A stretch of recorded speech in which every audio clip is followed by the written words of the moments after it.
Bismillahirrahmanirrahim. Assalamualaikum warahmatullahi wabarakatuh. Alhamdulillah, kita bertemu kembali pada materi fisika thermal. Untuk kali ini kita akan membahas tentang fase-fase daripada zat murni, ya. Dimana bagian ini sudah Anda baca dan sudah Anda buat juga dalam bentuk tugas, ya, sebuah video, ya, yang sudah Anda upload ke iLearn. Oke, apa yang dimaksud dengan zat murni, ya? Jadi zat murni, kalau kita coba mendefinisikan, ini bisa kita temui definisinya misalnya di dalam buku termodinamika Zimensky.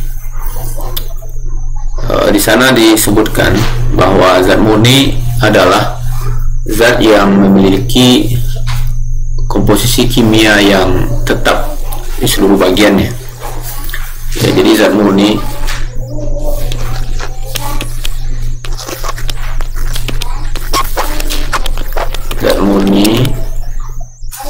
jadi zat yang memiliki komposisi kimianya, jadi komposisi kimia tetap di seluruh bagiannya.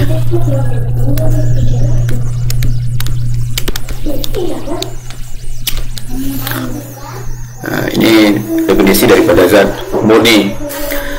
Jadi zat ini bisa terdiri dari beberapa unsur, ya.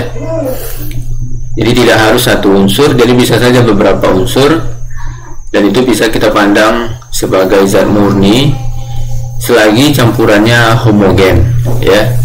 Jadi ini bisa beberapa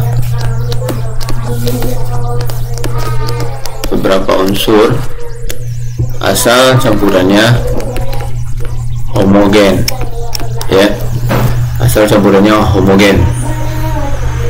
Misalnya udara kita itu kan terdiri daripada campuran daripada beberapa gas, ya. Jadi udara misalnya, ya, udara ini kan dari beberapa gas, tapi karena campurannya masih homogen, maka kita bisa mengatakannya sebagai zat murni, ya. Oke, ya. Jadi itu yang dimaksud dengan zat murni. Jadi zat yang memiliki komposisi kimianya tetap di seluruh bagiannya, tidak harus dia unsurnya tunggal, tapi bisa saja terdiri daripada beberapa unsur selagi campurannya homogen. Nah, ini contohnya adalah udara kita, di mana udara kita itu merupakan zat murni yang merupakan campuran daripada beberapa gas. Mungkin saja kita akan mendapati definisi yang lain daripada zat murni, ya, tapi untuk kali ini kita ambil definisi daripada buku Zimensky, ya, di mana definisinya seperti ini. Secara umum kita mengenal ada tiga fase utama, ya. Kita mengenal tiga wujud zat, ya, atau tiga fase utama daripada zat murni. Yang pertama adalah padat, kemudian cair, kemudian adalah gas, ya. Secara umum ada tiga, dan ini dibedakan oleh oleh sifat-sifat daripada zat ini. Dimana kalau pada zat padat, ya, kalau pada zat padat jarak antar molekul itu sangat dekat, ya. Jadi jarak antar molekul di dalam zat padat itu sangat dekat,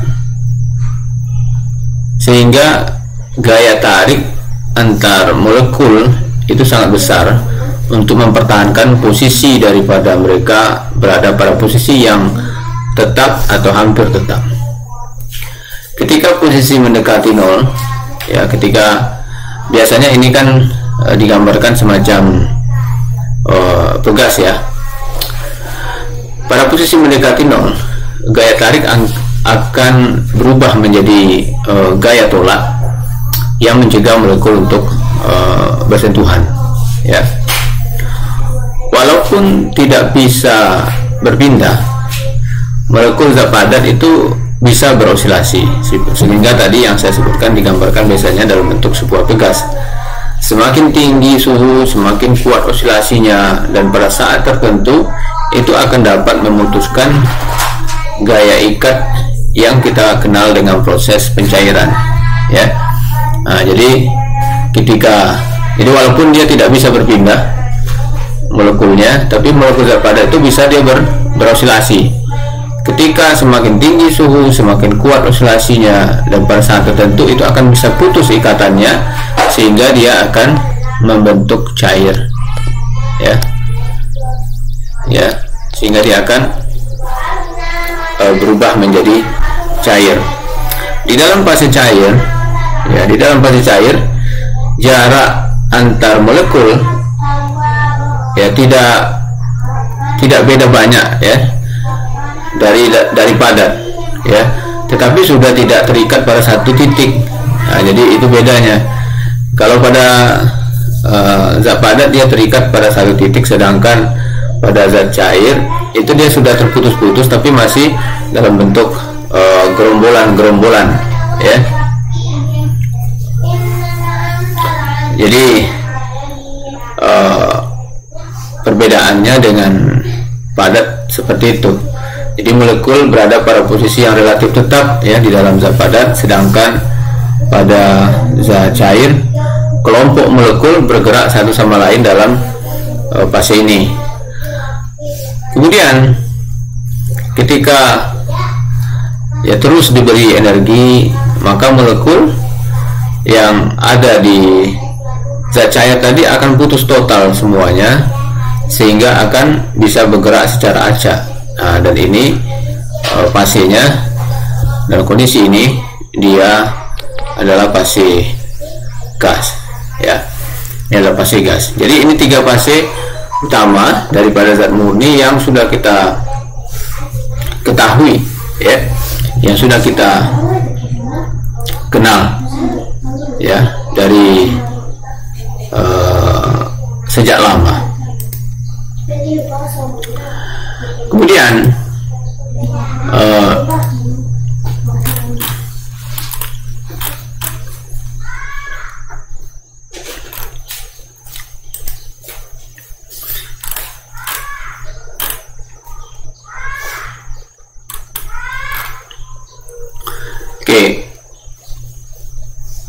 kemudian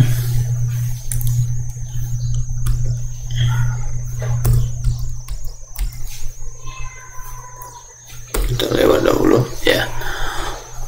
Walaupun kita mengenal, ya, secara umum 3 fase utama, ya, tetapi sebetulnya fase-fase ini bisa diurai lagi, ya, menjadi fase yang lebih kecil, ya. Misalnya adalah fase karbon, ya. Karbon itu bisa dalam bentuk, bisa grafit dan bisa diamond, ya. Jadi grafit itu bisa dalam bentuk fase grafit atau diamond, ya. Jadi kita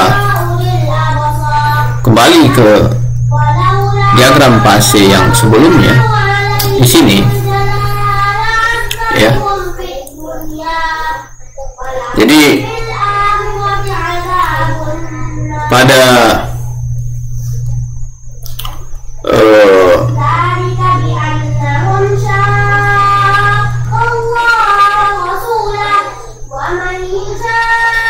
jadi grafit ya, untuk karbon, grafit itu bisa ditransformasi kepada fase diamond dalam tekanan yang sangat tinggi ya, dalam tekanan yang sangat tinggi. Jadi fase padat ini kalau untuk karbon ya, jadi fase padat ini kalau untuk karbon ini bisa dibagi menjadi dua nih. Nih fase ini yang padat ini, yang tekanan yang rendah ya, tekanan yang rendah itu dia grafit, sedangkan tekanan yang sangat tinggi itu adalah fase diamond ya. Jadi sebuah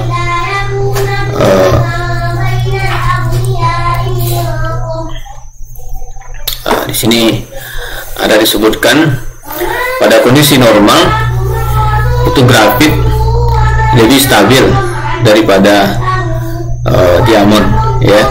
Jadi ketika temperaturnya, ketika tekanannya sangat tinggi, maka pada kondisi ini grafit akan ditransformasi menjadi diamond ya, menjadi diamond.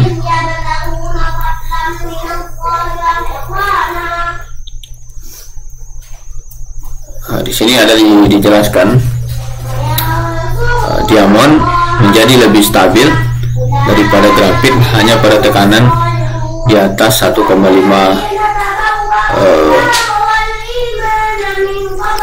giga pascal ya, di atas 1,5 giga pascal. Di bumi sendiri diamond itu bisa terbentuk di dalam mantel ya, di dalam mantel di mana tekanan itu sangat besar, cukup besar untuk merubah sumber karbon menjadi diamond. Kemudian diamond juga bisa terbentuk ketika meteorit misalnya ya, meteorit mengenai bumi, karena impactnya itu bisa menciptakan sebuah zona dengan tekanan dan temperatur yang tinggi, yang mana karbon bisa ditransformasi kepada diamond. Oke, jadi fase padat sendiri atau fase yang lain itu masih bisa diurai ya menjadi fase yang lebih kecil-kecil. Misalnya untuk karbon itu bisa diamond dan bisa grafit. Oke, kemudian kembali kita ke sini. Jadi ketika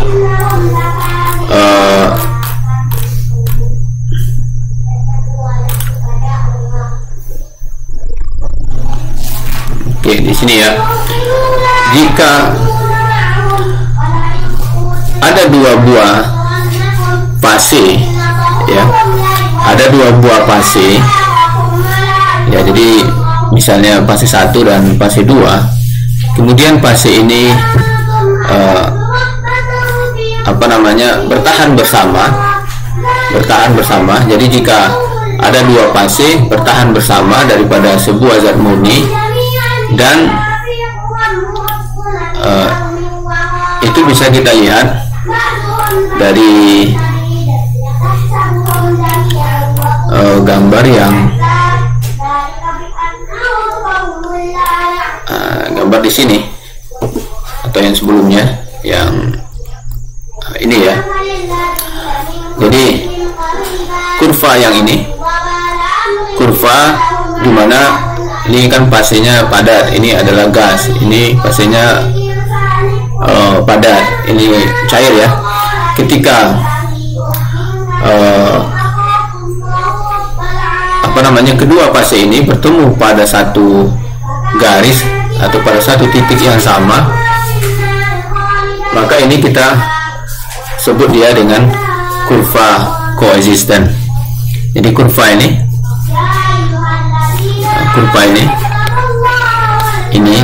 ya, ini itu kita sebut dia dengan kurva koexisten.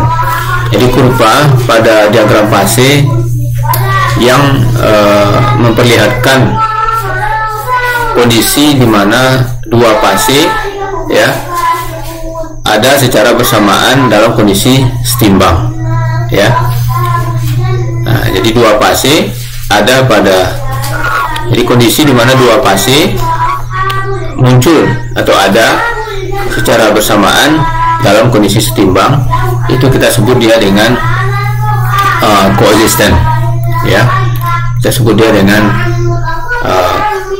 koexisten, kurva koeksistensi, atau ada juga kurva hidup bersama ya, karena pada saat itu dua fase muncul secara bersamaan ya, pada saat itu muncul secara bersamaan.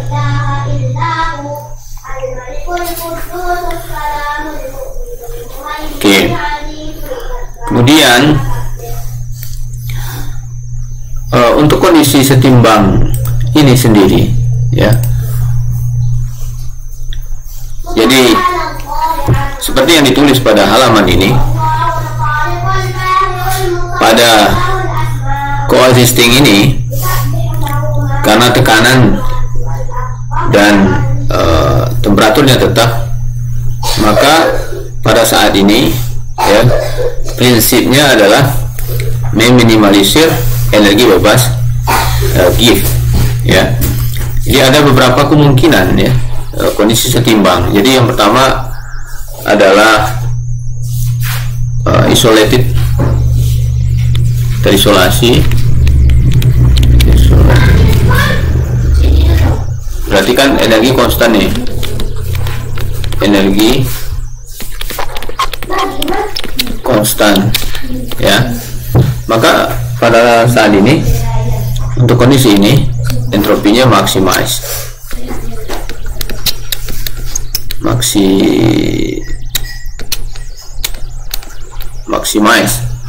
entropinya. Kemudian isotermal ya, isotermal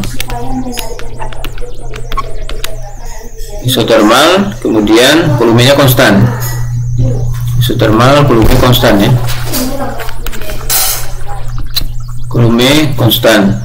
Maka pada kondisi ini itu adalah energi bebas Helm force-nya minimize. Jadi F-nya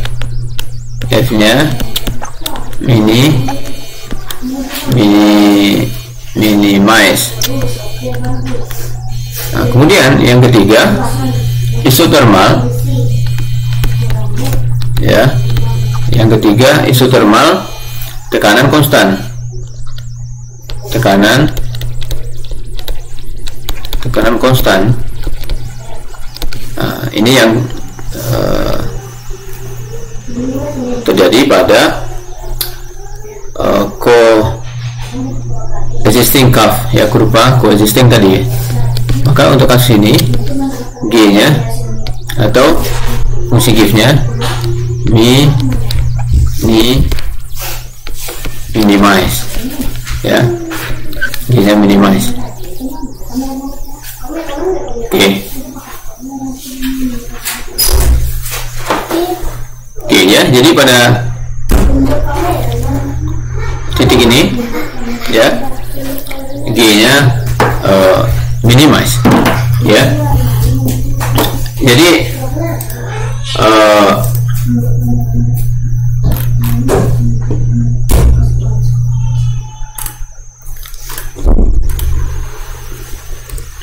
Oke, kita lanjutkan ke sini dulu. Ya, jadi kalau kita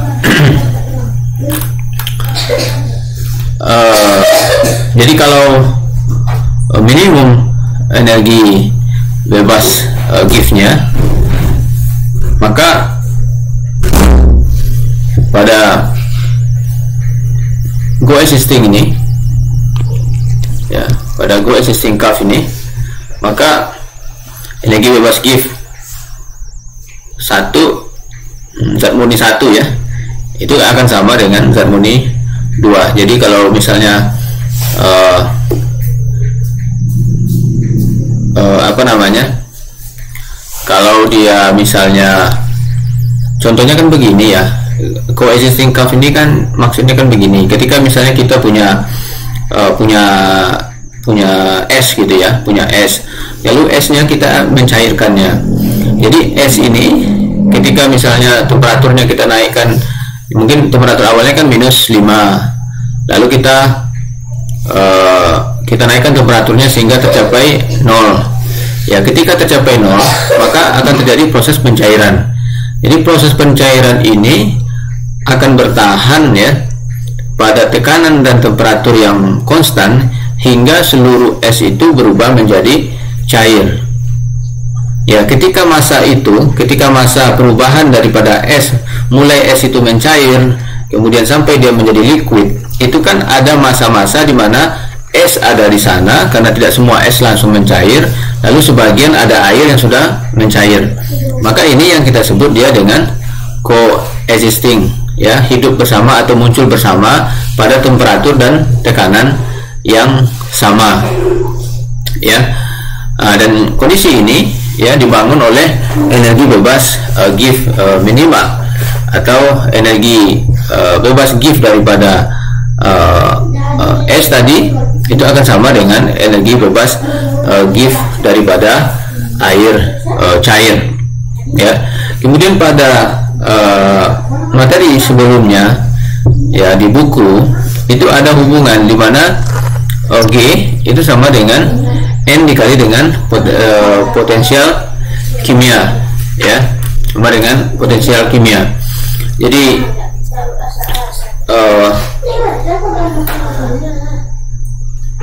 kita bisa menulis juga bahwa kalau energi bebas giftnya itu sama, maka dengan menggunakan persamaan ini, ya, dengan menggunakan persamaan ini, maka ketika kondisi setimbang antara dua fase daripada zat murni itu terjadi, maka keduanya akan memiliki temperatur sama, tekanan sama, dan apalagi yang sama, dan potensial kimia yang sama, ya. Jadi selain ininya sama, tekanan sama, potensial kimianya juga sama, ya, potensial kimianya sama.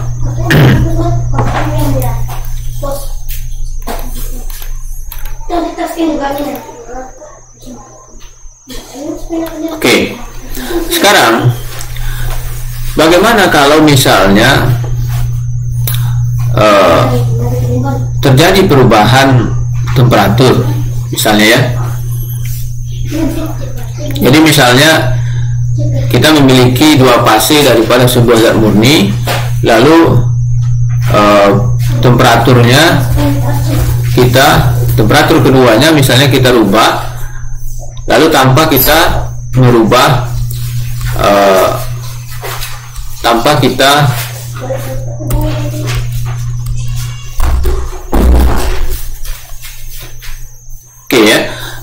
kita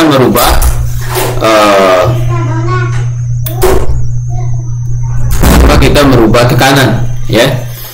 Jadi kan di sini kalau dia ingin dalam kondisi setimbang, tadi kita ada persyaratan. Yang pertama adalah tekanannya, lalu temperatur, tekanan dan mu-nya sama. Lalu bagaimana kalau misalnya, ya, kalau misalnya kita kita merubah temperatur tanpa merubah tekanan, maka fase-fase ini tidak lagi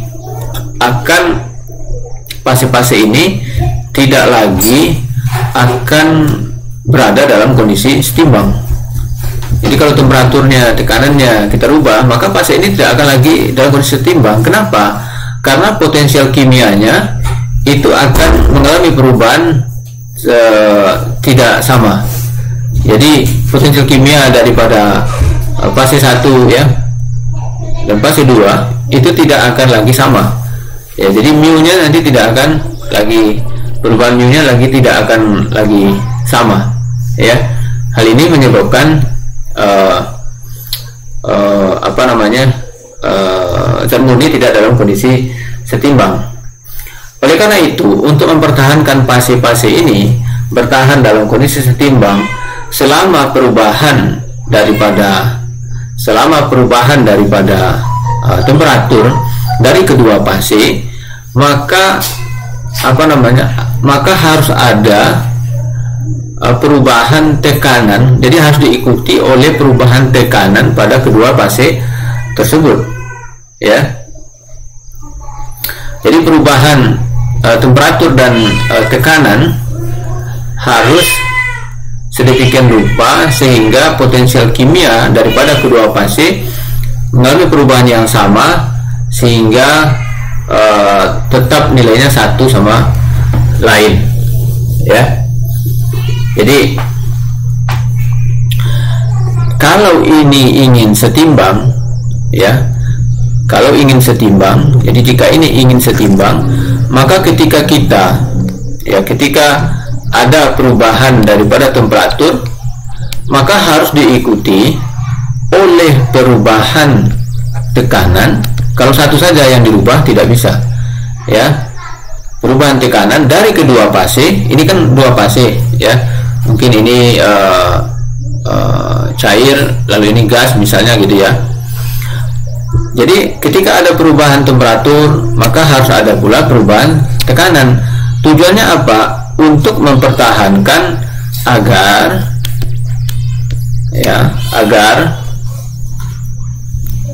perubahan daripada potensi kimia itu sama dari kedua fase tersebut, ya. Nah, persamaan inilah yang kita kenal dengan persamaan Clausius-Clapeyron, ya. Persamaan Clausius-Clapeyron, di mana ini bisa kita turunkan secara sederhana menggunakan tahapan seperti ini, di mana energi bebas Gibbs fase 1 tergantung di sini fasenya apa, ya. Kalau dia misalnya di sini adalah padat, mungkin di sini cair, atau di sini cair, di sini gas misalnya gitu, ya. Yang jelas di sini 1, 2. Ini besarnya energi bebas Gibbs dari fase 1 sama dengan fase 2, ya. Dan ini bisa ditulis seperti ini dari identitas termodinamika yang sudah kita dapatkan sebelumnya, ya. Min S1 dt tambah volume 1 dp sama dengan min S2 dt tambah P2 dp. Lalu ini volume bisa kita gabung, ya. Volume 1 dikurang volume 2, ini dp, ya, sehingga dapat kita persamaan seperti itu, ya. Dimana itu bisa ditulis seperti ini karena ds itu kan sama dengan L per T, ya, dimana L itu adalah kalor laten. Ini adalah persamaan daripada Clausius-Clapeyron, ya, persamaan Clausius-Clapeyron, dimana seperti yang tadi dijelaskan, kalau kita merubah dt, maka kita juga harus merubah dp. Ketika kita menaikkan merubah temperatur, maka kita mesti juga merubah tekanan agar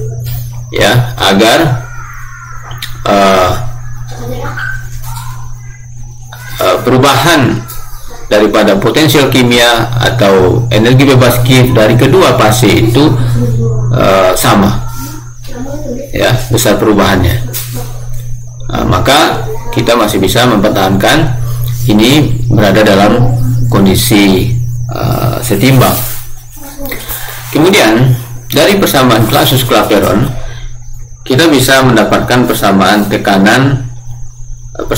tekanan uap, ya, persamaan tekanan uap seperti yang diberikan di sini, di mana ini adalah soal pada buku soal nomor 535.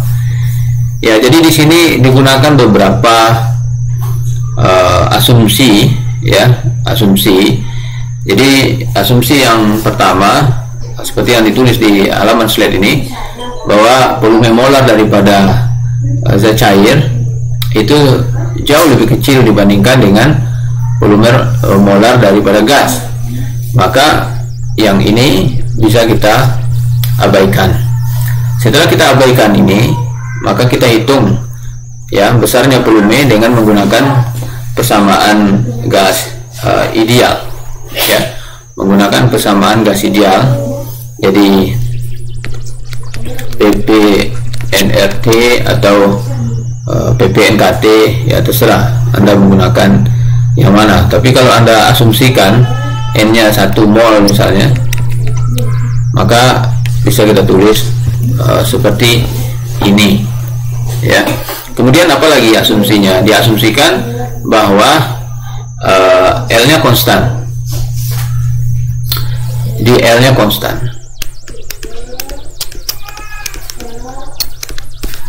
ya, diasumsikan L-nya konstan. Maka dari sini kita bisa mendapatkan persamaan untuk persamaan tekanan uap. Jadi LT ini karena hilang, tinggal gasnya. LT gas, ya, gas sama dengan gasnya ini, ya, gasnya. Jadi kita substitusikan, maka L dikali P per RT kuadrat. Kemudian di sini ada P, di sini ada P, lalu PP kita kumpulkan, ya. Kemudian di sini ada T kita pindah ke kanan, jadi DT per T kuadrat, ya. Jadi L per R DT per T kuadrat. Ini bisa kita integralkan, ya, bisa diintegralkan. Jadi ini bisa menjadi ln, ya, ln P, kemudian dt per t kuadrat itu minus seperti, ya, minus seperti.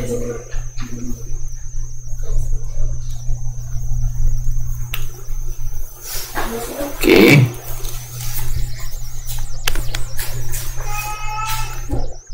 Minus seperti apalagi L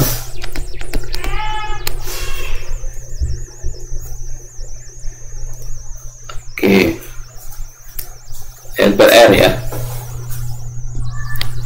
L per R ditambah dengan konstanta misalnya. Lalu dari sini Anda bisa melakukan eksponensial, ya, eksponensial, sehingga kita dapat persamaan seperti ini. Jadi P approximately eksponensial minus L per RT, ya. Ini bisa aja diganti dengan sama dengan menambahkan sebuah konstanta, ya. Mungkin ada yang menulis C0, ya, ada yang menulis demikian. Oke, jadi dari persamaan Clausius-Clapeyron kita bisa mendapatkan berapa tekanan uap ya, tekanan uap secara sederhana. Oke, kita kembali ke sini ya, terkait dengan perubahan fase ini ya, seperti yang tadi sudah disebutkan bahwa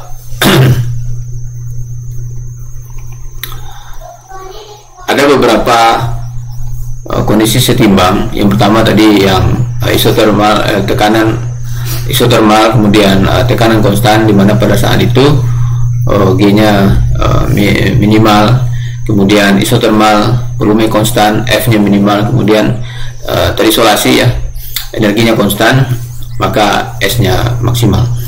Terkait dengan perubahan fase, ada beberapa perubahan fase yang terjadi ya.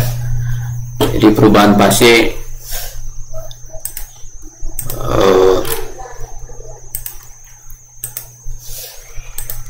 oke. Jadi perubahan fase itu secara sederhana boleh kita mengatakan itu digerakkan oleh minimalisasi daripada energi bebas ya, energi bebas entalpi daripada sistem ya. Secara sederhana boleh kita mengatakan demikian. Jadi jika pada sebuah temperatur tertentu kontribusi daripada entropi daripada energi daripada entalpi gift itu lebih besar daripada kontribusi entalpi dalam persamaan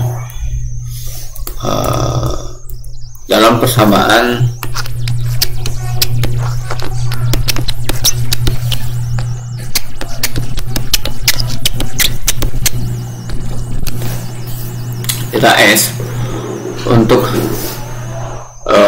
fase bertemperatur tinggi, maka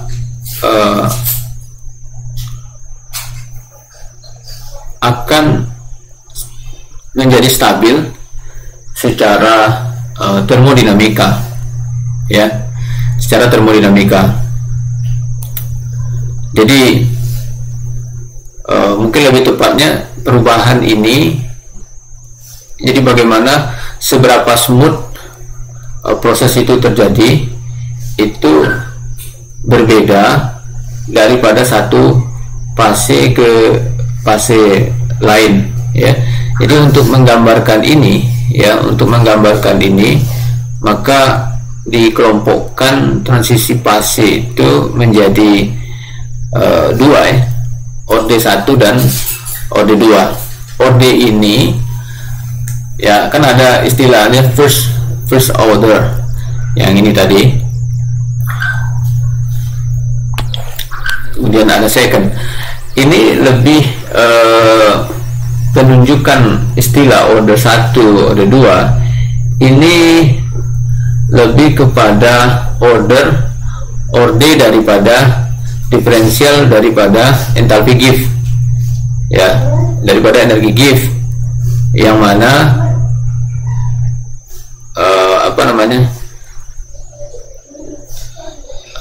yang padanya sebuah tahapan akan teramati pada transisi fase. Jadi orde ini berkaitan dengan diferensial daripada energi gift ya. Jadi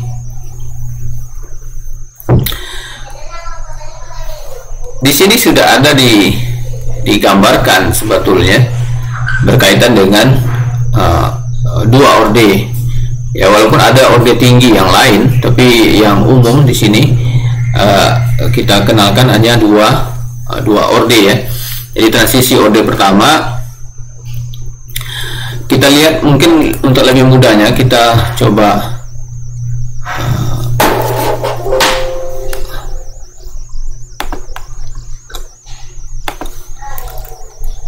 Oke. Jadi mungkin first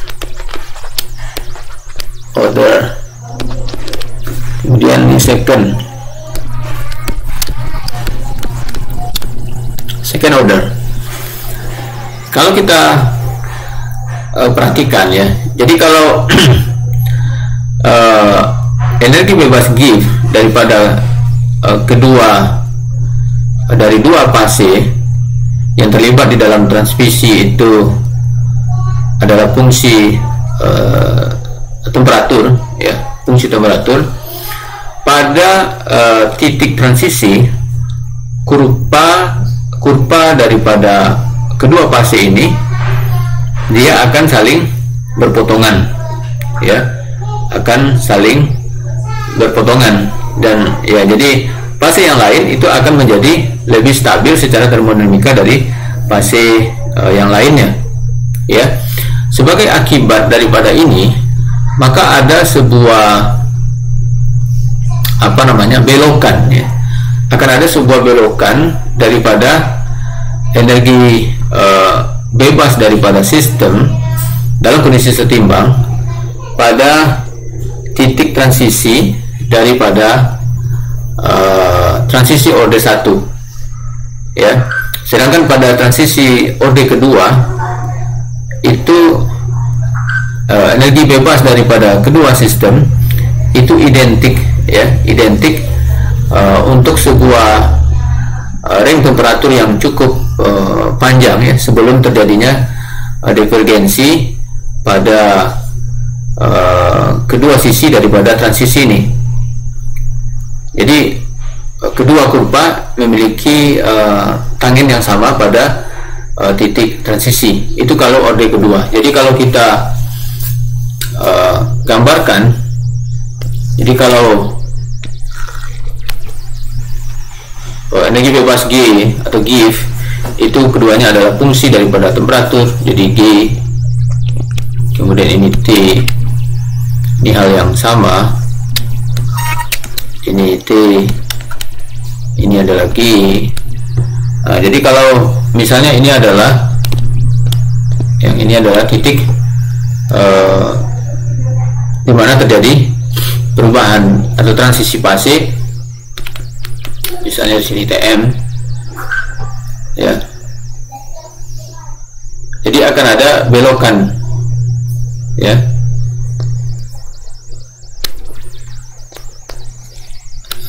akan ada belokan di sini ya. Kalau tidak belok kan dia kan mestinya kan ke sini, misalnya gitu ya. Oke, sedangkan ini kalau tidak belok kan mestinya kan ke sini, yang ini. Nah, jadi ada belokan.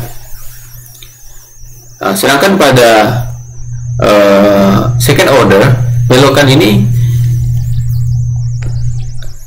ini kurang teramati. Jadi di mana di bagian beberapa interval temperatur dia smooth ya, sempat smooth, walaupun di ujungnya mungkin akan ada belokan ya, tapi di batas ini kita tidak mendapatkan atau mengamati belokannya. Ini bisa kita lihat pada slide di sini, mungkin ada gambar yang lebih tepat gitu ya. Ini ya yang transisi orde 1 ya.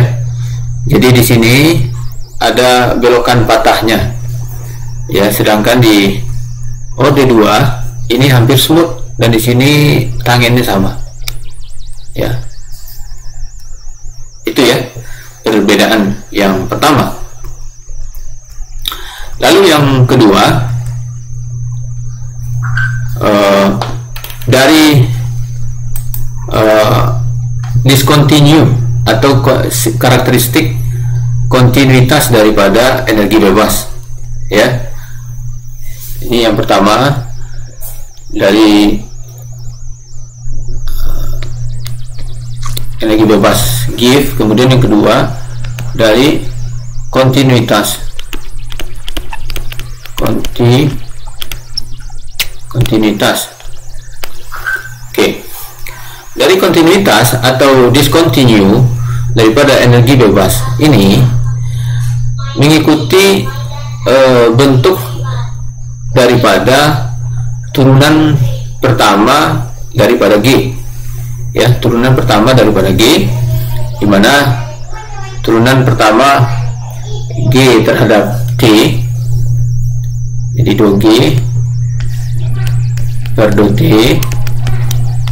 ya, pada tekanan konstan ini sama dengan S, ya, atau volume, ya, volume dou G per dou P, ini dou G, ya, dou G per dou P pada T konstan ini sama dengan volume, ya, atau turunan pertama lain daripada persamaan Maxwell atau hubungan Maxwell.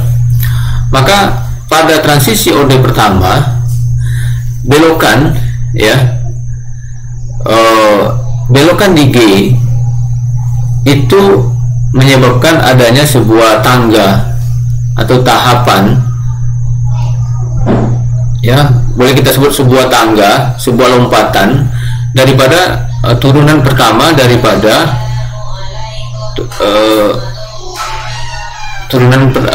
tangga daripada turunan pertamanya pada titik transisi, ya. Kenapa ini muncul? Karena disebabkan oleh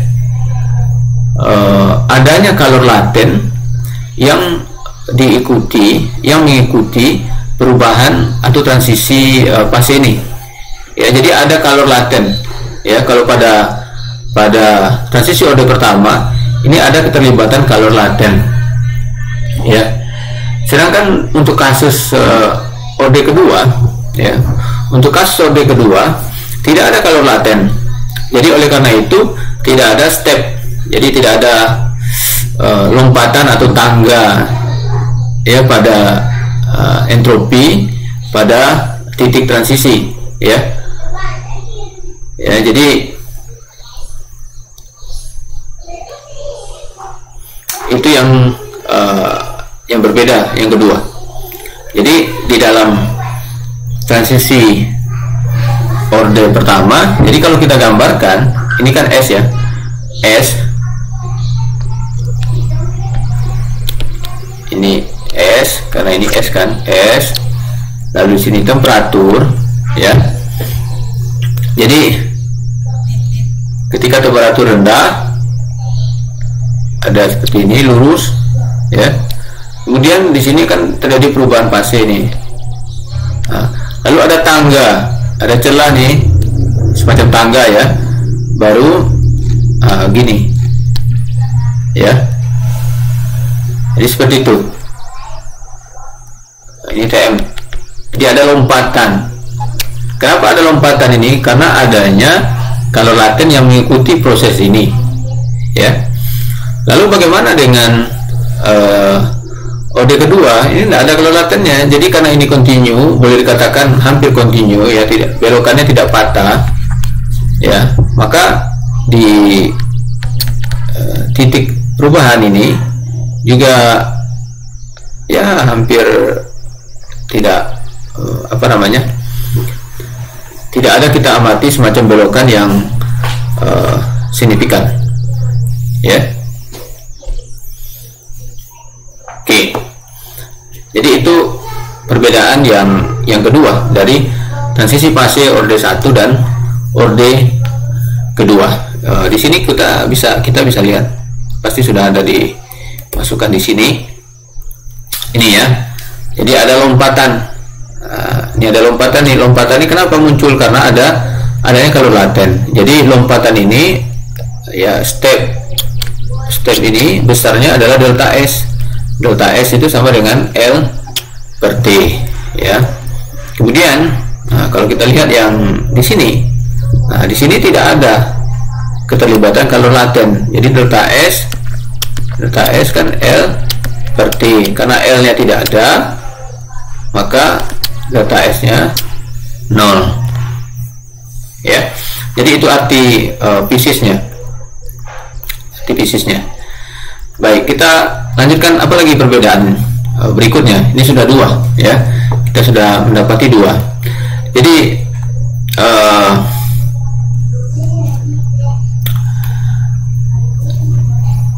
kemudian berkaitan dengan turunan keduanya.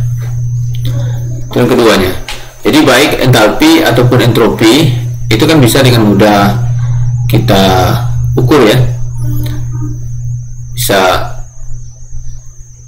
diukur ya. Tetapi turunan kedua daripada energi bebas Gibbs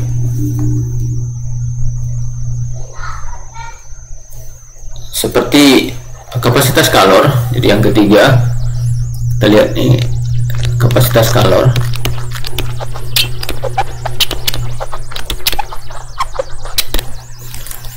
Kapasitas kalor ini kan adalah turunan kedua ya. Itu merupakan observable yang bagus ya, CP ini. Jadi kapasitas kalor CP itu T dot S dot T P, atau ini sama dengan turunan kedua G dot T kuadrat pada tekanan konstan. Jadi sebuah lompatan ya di dalam sebuah fungsi itu menyebabkan turunannya memiliki sebuah singularitas ya. Jadi untuk orde yang pertama misalnya, kapasitas kalornya itu akan pergi atau menuju tak hingga ya ketika titik transisi itu dicapai ya dari kedua sisi ya. Jadi kalau kita gambarkan pada orde yang pertama ya, jadi ini CP, ini T, maka pada titik ini, titik transisi ini, maka dia akan menuju tak hingga. Begitu juga dari sisi sini. Nah, gitu ya. Lalu bagaimana dengan orde kedua? Nah, kalau pada orde kedua, maka kita akan mendapatkan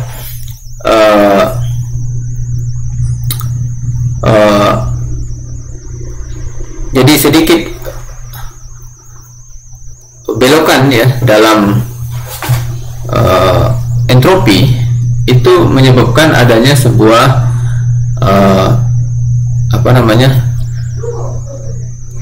adanya sebuah lompatan pada turunannya. Jadi kalau kita gambarkan grafiknya untuk kasus second order ya, maka di sini ini ada TM ya, maka di sini kita akan mendapati seperti ini ya. Di sininya kira-kira seperti ini. Jadi ada step ya, semacam lompatan ya daripada turunan keduanya. Turunan keduanya dalam ini adalah kapasitas kalor ya.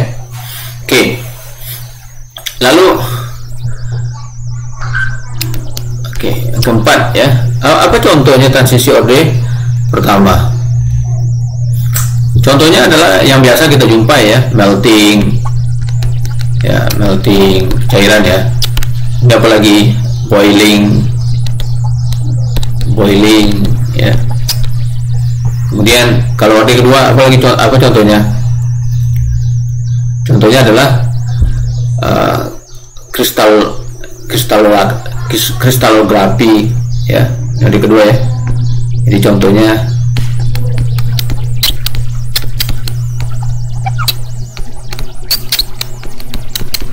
grafik, kemudian ferroparamagnetik,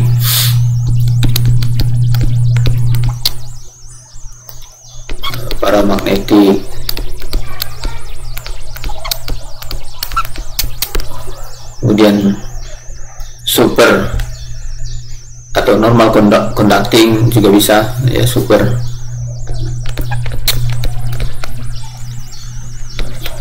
atau normal conducting.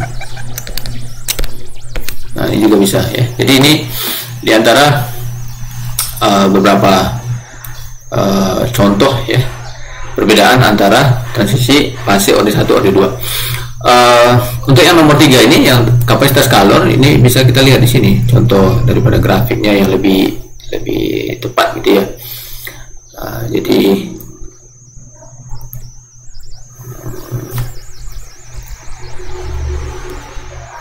ini ya.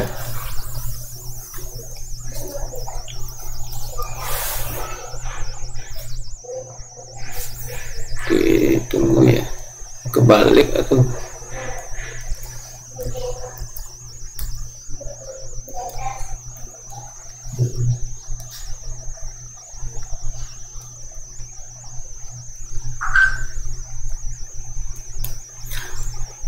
oke, ini kebalik nih ya, ini kebalik sepertinya ya.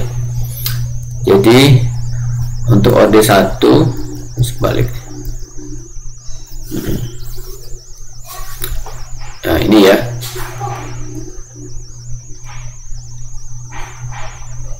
Nah, jadi adanya semacam lompatan daripada delta S, maka menimbulkan adanya sedikit lompatan pada turunannya. Ini kebalik nih ya, ini sepertinya ke sini. Oke ya, jadi itu perbedaan antara transisi fase OD1 dan OD2 ya. Oke. Kemudian kita lihat beberapa contoh daripada diagram fase ya. Beberapa contoh daripada diagram fase. Ini diagram fase air ya, dimana Anda sudah biasa atau mungkin sudah lazim ya mendapati kasus ini ya, sudah lazim mendapati kasus perubahan fase daripada air ini. Oke. Jadi normalnya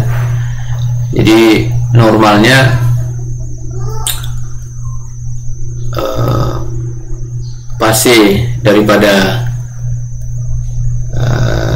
padat dan cair ya, itu kemiringan daripada garisnya itu normalnya positif ke kanan gitu ya, sistem ke kanan, walaupun pada kondisi tertentu misalnya air ya, itu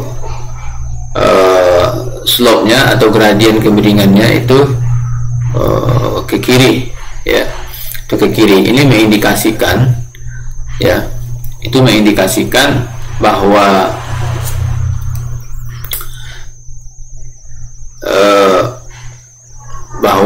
fase cair itu lebih rapat ya daripada fase solid ya. Ini kan ke kiri nih ya, jadi fase cair, jadi liquid ya, liquid itu lebih padat atau more dense dan daripada fase padat. Jadi fenomena ini disebabkan oleh struktur kristal daripada fase padat ya. Dalam bentuk padat, air dan beberapa zat murni yang lain itu jadi molekul di dalam kristal itu dengan jarak yang lebih besar ya, ruang yang lebih besar ya, ruang rata-rata yang lebih besar, memiliki ruang rata-rata yang lebih besar antar molekulnya, sehingga menghasilkan menyebabkan di dalam sebuah zat padat itu memiliki densitas yang lebih rendah dibandingkan dengan fase cair, ya. Jadi oleh karena itu, karena fenomena ini, seseorang bisa mencairkan es itu dengan memberikan tekanan, ya. Jadi jadi es itu akan bisa mencair dengan memberikan tekanan tanpa memberikan kalor, gitu, tidak menambahkan kalor. Itu masih mungkin dilakukan karena fase daripada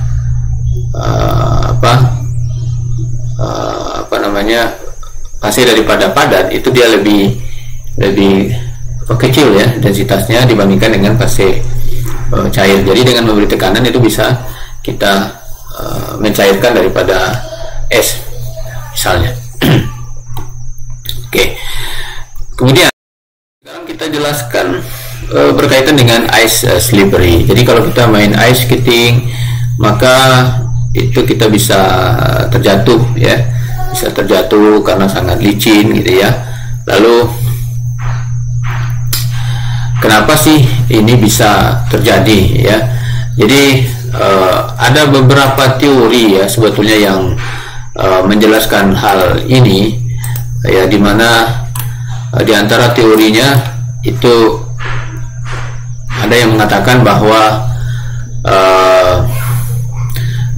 es itu ketika kita injak misalnya, maka dia akan bisa mencair karena tekanan yang kita berikan. Kenapa bisa demikian? Karena seperti yang tadi kita jelaskan, bahwa densitas daripada es itu kan lebih kecil dibandingkan dengan air, ya. Jadi ketika kita menginjaknya, maka akan bisa mencair sehingga terbentuk lapisan air di atas permukaan es, sehingga menyebabkan kita akan slippery, ya. Kemudian teori ini banyak mendapatkan banyak bantahan, ya, karena dibutuhkan tekanan yang sangat besar agar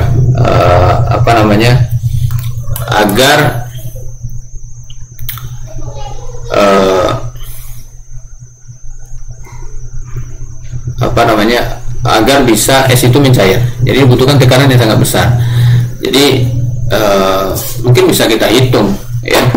Anda bisa menghitungnya. Jadi tekanan kan F per A, ya.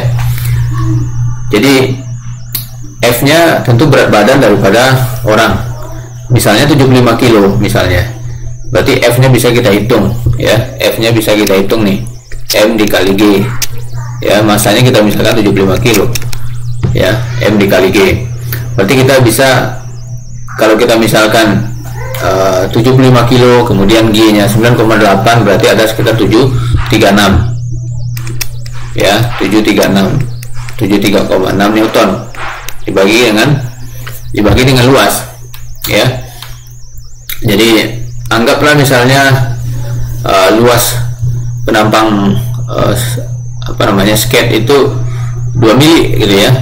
Kita main ice skating, ya, 2 mili, lalu panjangnya mungkin 25 cm, ya, bisa aja lebih. Lalu berapa luas permukaan bawahnya? Jadi 2 kali 10 pangkat min 3 dikali dengan 25 kali 10 pangkat min 2 meter, kan? Berarti 5 kali 10 pangkat min 4, ya. Jadi 5 kali 10 pangkat min 4 meter. Berarti dapat kita tekanan sekitar berapa, ya? Berapa tekanannya? Sama dengan 15 atm, ya. Tekanannya 15 atm.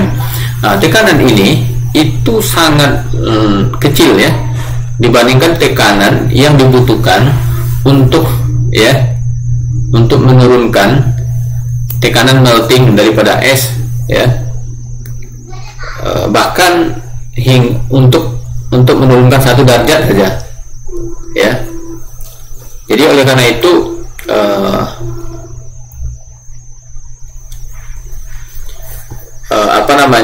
pencairan yang disebabkan oleh tekanan daripada es ini, ya, itu tidak bisa menjelaskan kenapa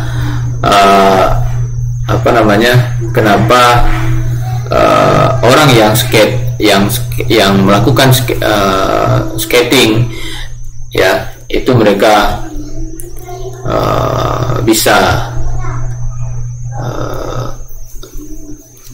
mengalami slippery misalnya. Lalu penjelasan yang bagaimana yang masuk akal misalnya gitu ya. Ada beberapa jurnal sebetulnya yang baru-baru ini menjelaskan berkaitan dengan hal ini, ya. Ada beberapa penjelasan yang berkaitan dengan ini. Jadi selain dengan tekanan ini, ada yang mengatakan bahwa ini berkaitan dengan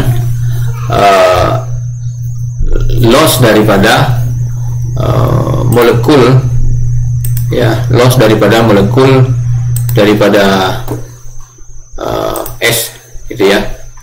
Ada yang mengatakan demikian. Kemudian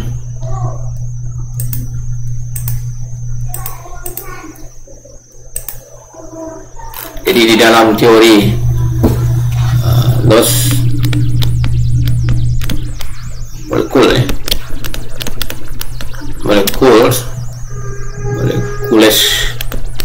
di sini dijelaskan, dibayangkan seakan-akan daripada diandaikan, ya. Jadi diandaikan ketika ada lantai dansa, di situ ada misalnya ada bola seperti kelereng misalnya. Jadi ketika diinjak itu kan akan terjadi slippery, ya, akan terjadi slippery pada waktu itu. Maka juga diasumsikan seperti itu, ya, di dalam model ini. Dan model ini dikemukakan oleh Daniel Bohn dari Max Planck, ya, di Max Planck Institute, di mana di dalam jurnal mereka, Journal of Chemical Physics, pada tanggal 9 Mei, ya, mereka menjelaskan 9 Mei 2018, mereka di dalam jurnalnya Molecular Insight into the Slipperiness of Ice, mereka menjelaskan bagaimana proses daripada pelepasan daripada molekul ini menyebabkan terjadinya slippery, ya. Jadi itu ada beberapa model yang terbaru, tapi kalau berkaitan tekanan itu sudah sangat banyak dibantah. Oke, kemudian kita lihat sedikit fase diagram daripada helium, ya. Daripada helium. Jadi helium itu adalah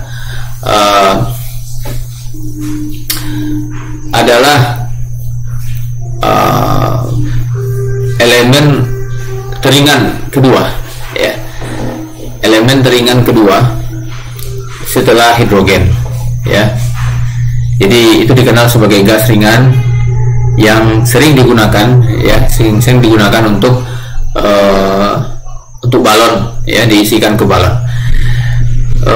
Helium jadi menjadi cair ketika didinginkan ke temperatur yang sangat rendah, ya. Jadi helium adalah zat yang bertahan, ya, cair pada temperatur absolut, ya, atau 0 Kelvin atau minus 273 273,15 Celsius, ya. Karena zat yang lain itu pada temperatur yang lebih rendah dari itu solidivitas, ya, pada temperatur yang lebih rendah daripada 10 Kelvin. Lalu helium itu memiliki dua isotop stabil, jadi helium 4 dan helium 3. Jadi biasanya perbedaan isotop daripada zat murni yang sama itu berbeda hanya dalam masanya, ya, dalam masanya. Walaupun demikian, isotop helium itu karakteristiknya juga berbeda ketika mereka didinginkan ke temperatur di bawah beberapa Kelvin. Jadi campuran daripada dua isotop itu akan terpisah ya secara spontan pada temperatur di bawah 0,8 Kelvin. Oke, untuk helium 4 ya, helium 4 ini adalah isotop helium yang lebih umum kita jumpai, di mana pada gambar ini bisa kita lihat fase daripada diagram helium ya pada temperatur rendah ya. Pada temperatur rendah helium 4 itu bertahan cair ya pada temperatur 0 ya, pada temperatur 0 jika tekanannya di bawah 2,5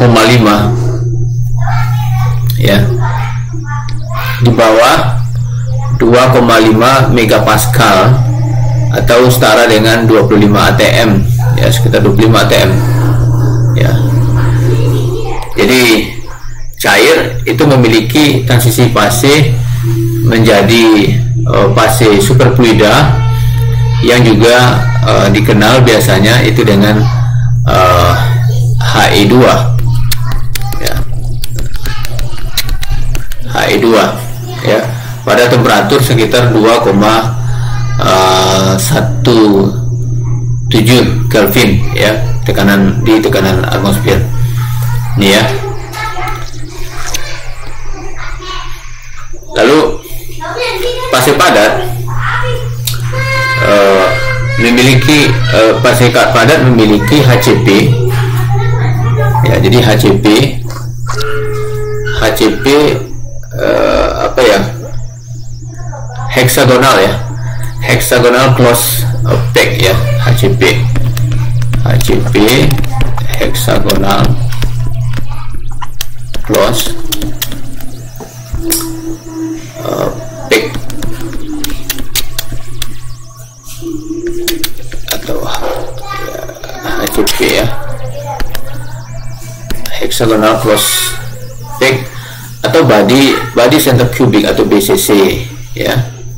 Ya, jadi dia memiliki baik itu HCP, BCC, ini yang kuliah kristalografi mungkin sudah paham ya, body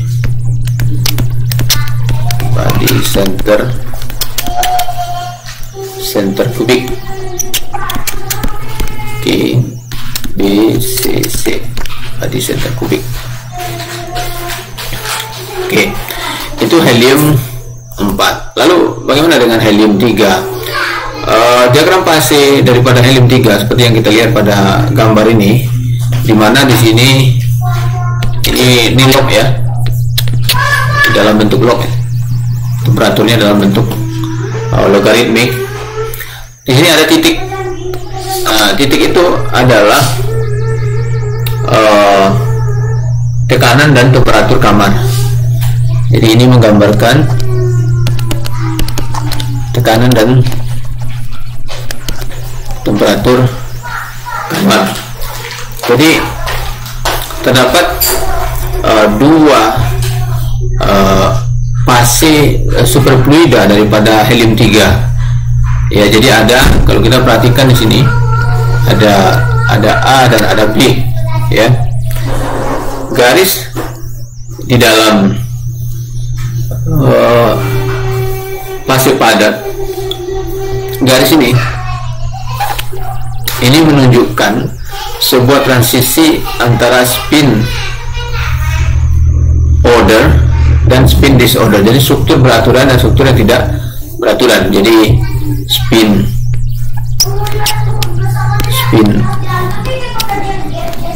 order dan spin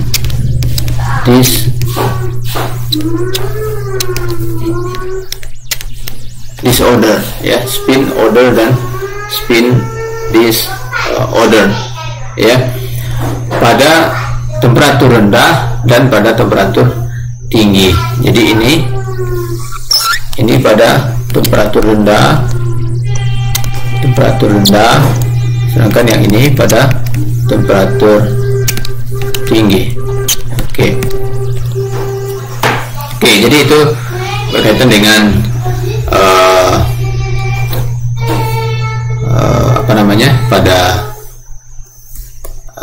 fase diagram daripada helium-3. Jadi sebagai kesimpulan bisa kita lihat di sini ya, bahwa fase-fase daripada zat murni itu secara umum bisa kita bagi 3, namun itu bisa saja diurai menjadi fase yang lebih kecil seperti yang kita lihat contohnya pada karbon ya.